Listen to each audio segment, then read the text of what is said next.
On passe maintenant à l'un des fleurons de notre agriculture régionale. Les fruitières entretiennent la tradition des coopératives d'éleveurs dans le Haut-Jura et le Haut-Doubs. À l'Abergement Sainte-Marie, on retrouve tout de suite Franck Ménestré et ses invités. Bonjour Franck. Bonjour, nous sommes aujourd'hui à la fruitière du lac, à l'Abergement Sainte-Marie. L'idée, c'est de vous faire découvrir un petit peu, de vous faire tester la fabrication du comté. Alors avant d'en parler, Antoine, vous êtes l'un des paysans qui alimente en lait la fruitière. Vous êtes combien? On est 19 exploitations, 36 hommes et femmes, donc à amener notre lait à la coopérative tous les jours. Ça représente quel volume de lait produit chaque année? Donc on transforme 6 500 000 litres de lait, essentiellement en comté, 90% en gros en comté et sinon en morbier ou raclette et un petit fromage aussi spécial qu'on fait chez nous. C'est important ce côté coopératif justement pour une fruitière? C'est essentiel dans la réussite de notre filière. Et donc c'est très prenant pour les agriculteurs, mais c'est essentiel et c'est ce qui fait qu'on se différencie des autres fromages en France. Merci beaucoup pour cette petite présentation rapide. Alors on parle de fabrication du comté.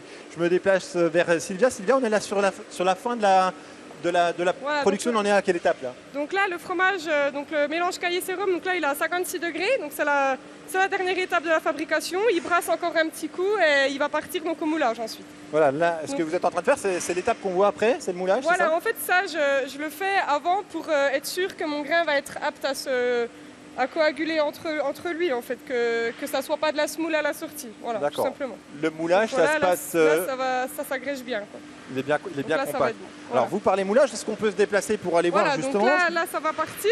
Ouais, alors on va aller voir. Attention, ça glisse par terre, c'est très humide ici, d'ailleurs, s'il y a de la buée sur la caméra, vous étonnez pas. Voilà, Sylvia, elle est partie faire les derniers réglages ici. Ah ben, elle nous attend là-bas, donc on va avancer du coup. Voilà, donc ici, les premiers... donc là, ils sont moulés, donc ils sont en moule, les fromages.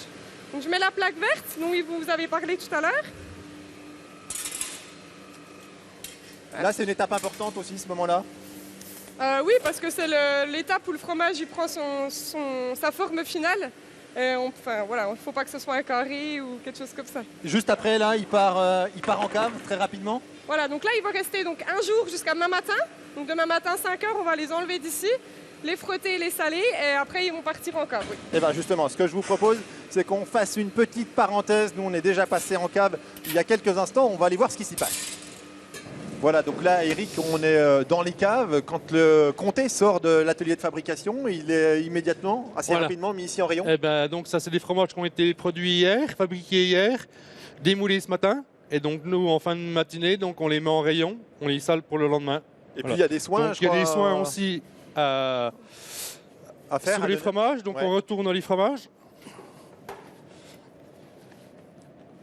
Combien la meule en poids, on rappelle? 38-40 kg.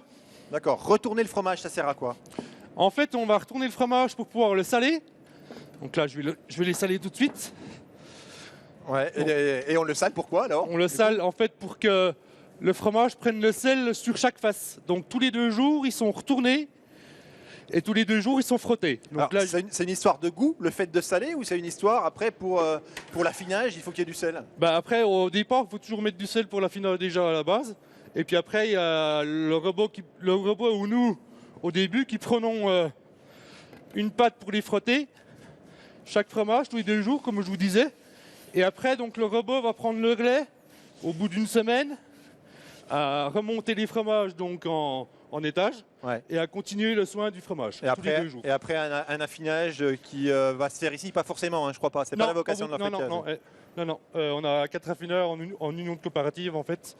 Donc après ceux qui prennent le relais pour affiner les fromages. D'accord, et après ces fromages-là, on peut les déguster dans combien de temps? À la base, les fromages frais au bout de 8 mois, mais le mieux en comté affiné, c'est au bout de 12 mois. Quoi. Vous, le spécialiste, c'est plutôt 12 mois, si faut attendre 12 mois. 8 mois. Oui, c'est vraiment du côté jeune. C'est trop jeune. Oui. Merci beaucoup pour toutes ces explications. De rien. Merci. Au revoir.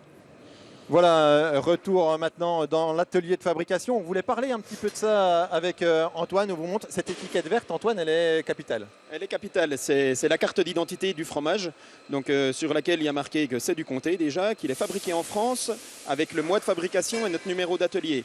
On va ajouter 2 autres numéros qui vont être le numéro du jour de fabrication et le numéro de la cuve, ce qui va nous permettre de faire un suivi sur nos fromages avec nos affineurs, en partenariat avec nos affineurs, quand on va aller voir nos fromages en cave chez nos affineurs. Alors, appellation d'origine contrôlée. Si on voit un jour un comté qui n'a pas cette étiquette verte, c'est que c'est pas du comté. C'est que c'est une copie et que ce n'est pas un comté. en production ici à la fruitière de l'Abergement. C'est quel tonnage, les volumes produits chaque année? Donc nous, on transforme 550 tonnes de comté par an. Donc on a un droit à ne pas dépasser. C'est environ 15 000 plaques vertes qui sont transformées tous les ans en comté. Et du coup, c'est vendu sur le territoire ici, sur le massif du Jura, ou ça va au-delà? Alors, comme vous disiez, Eric, tout à l'heure, on travaille en union de coopératives au niveau de l'affinage. Donc, on s'est unis à plusieurs coopératives pour être partenaires de plusieurs raffineurs. Donc, c'est ensuite nos affineurs qui trouvent des marchés. Donc, le partenariat qu'on a avec la Maison Petite, les marchés sont essentiellement sur des marchés de crémiers et peu de grandes surfaces. Un mot rapidement pour dire que c'est la fabrication du fromage. Votre travail, c'est 365 jours par an. C'est une obligation à cause de la production du lait. Donc c'est une règle dans le cahier des charges du comté, autant au niveau de la fabrication qu'au niveau de la production. On doit traire nos vaches tous les jours, à heure régulière, 2 fois par jour. Donc ce qui veut dire que même le jour de Noël, même les dimanches, on travaille au niveau des fermes, mais aussi au niveau de la transformation, car le lait doit être transformé dans les 24 heures. Ok, merci pour toutes ces explications. Voilà, on espère que ce C'est votre tour ici dans les coulisses de la fabrication du comté vous aura plu. C'est ouvert tous les jours.